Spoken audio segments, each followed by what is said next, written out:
امام ابو حنیفہ رحمۃ اللہ علیہ کی تقلید خیر القرون کے زمانے میں شروع ہو گئی تھی۔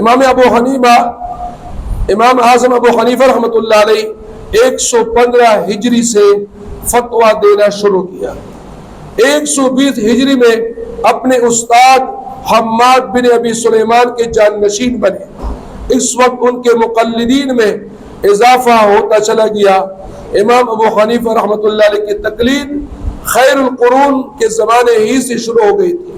خیر القرون کے زمانے میں امام ابو حنیفہ رحمۃ اللہ علیہ کی تقلید پر تابعین کو اعتراض نہیں تھا۔ اس کو کسی تابعی نے گمراہی اور شرک نہیں کہا۔ تو آج کے بڑے اور پرفتن دور میں کسی آدمی کو کیا حق ہے کہ وہ شرک کہ اس کو تقلید کو شرک اور گمراہی قرار دے؟ کیا ایسے لوگ تابعین سے بھی بہتر اور زیادہ سمجھدار ہونے کا دعویٰ کر رہے ہیں جو امام صاحب رحمۃ اللہ علیہ کی تقلید کو شرک کہتے ہیں؟ ایسا دعویٰ شرعاً معتبر نہیں۔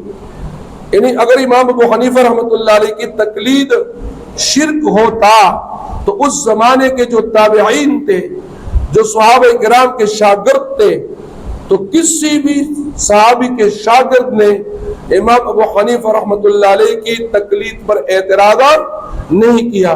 لہذا آج کے اس پرفتن دور میں اعتراض کرنا، تقلید کو شرک کہنا، یہ معتبر نہیں ہے۔